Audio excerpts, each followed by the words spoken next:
Hey, workout partners, Blake Kassel here. If you guys don't know me, I'm an elastic resistance training expert. What is that? Well, that's someone who helps everyday folks just like you build muscle and get in the best shape of their lives with resistance bands. And today I want to show you the 4 must-do rotator cuff exercises for shoulder health.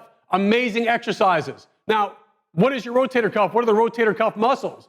These are 4 muscles around this area, deep inside the shoulder, and on the back of the shoulder, responsible for what? Rotating the humerus. No, it's not that funny. It's this arm bone right here, the upper arm bone. Anytime you rotate it, we're using those muscles. It's also responsible for keeping that arm bone tight in the socket. So for those of you that have clicking in your shoulder, pain in your shoulder, maybe it's because you have weak rotator cuff muscles, and I'm going to show you how to strengthen those right now with the best exercises. So we're going to be working on 2 different planes. We've got obviously the horizontal plane and the vertical plane. So let's work on the horizontal plane first with internal and external rotation. So if you've got your door anchor, you should have one with your bands. I want you to put it right around hip height. So I'm going to use this one right here. I'm using the Ultra Anchor, makes it a little easier. Now, 2 different ways you can set up for these exercises. You can thread your band through your door anchor and attach both ends onto one handle. Let's use a handle for this.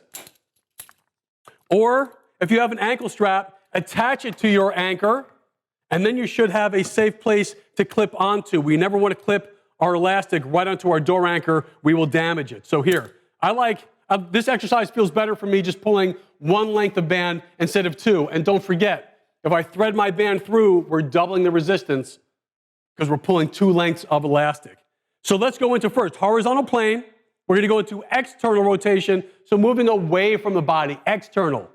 Grabbing my handle, arm bone.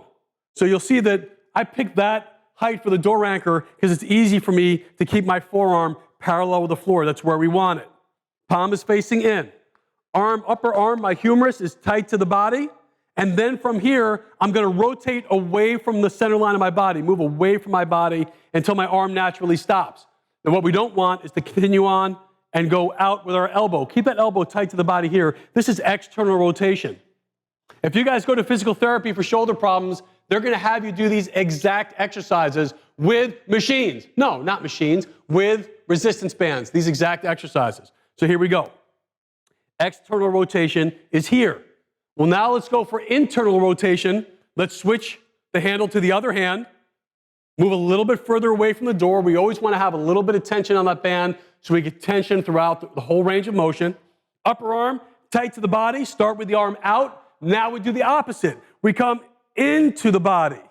Moving that arm, it's internal rotation towards the center line of the body, right there. Elbow always stays tight to my side. I'm not coming out here. Those are our first 2 exercises. So those were both on the horizontal plane. Now let's go on the vertical plane. So vertical is going to be this way, up or down. Let's start with external rotation. So I'm going to put my door anchor right around chest height. And then I forgot another handle, so I can use this without the handle. So here you go, facing that door. The exercise we're going to do, we're going to come up to goalpost position. I like to explain it this way. We're at goalpost position, right? Right there, make it a goalpost. Keep that goalpost, but now rotate the arms forward. So that's how we're going to start. That's going to be our starting position right there. Elbow even with my shoulder, arm parallel with the floor. We're at a 90-degree angle in our elbows. And then from here, we're going to rotate away from the body, external rotation. Just to come up to where that forearm is perpendicular, straight up and down with the floor, and then back forward. That's our exercise. So it's going to look like this. Right there. There is external rotation. Now let's flip it around. Now these exercises are amazing as a pre-workout warm-up to warm up the shoulders. For many of you, if you're doing your workouts and you're feeling that shoulder pain, doing a warm-up with these will ease some of that. Now we're going to go the other way. So now the band's behind me, back is to the door. We're starting now in goalpost position. Now we come forward. Internal rotation. So I'm actually bringing the arm towards the midline of the body, not away from the body. Internal rotation right here. Amazing how you can feel that working. So you can go through 1 set of each, you can go through 2 sets of each before different workouts or slip these in between workouts to strengthen those rotator cuff muscles. So there you go. The 4 must-do rotator cuff exercises. I hope you guys got a lot from the video. And of course, if you want to get more information from me, click on the link down below for our blog. And don't forget, on the way out, please give us a comment, like, or thumbs up. You guys rock. Have a great workout. We'll see you next time.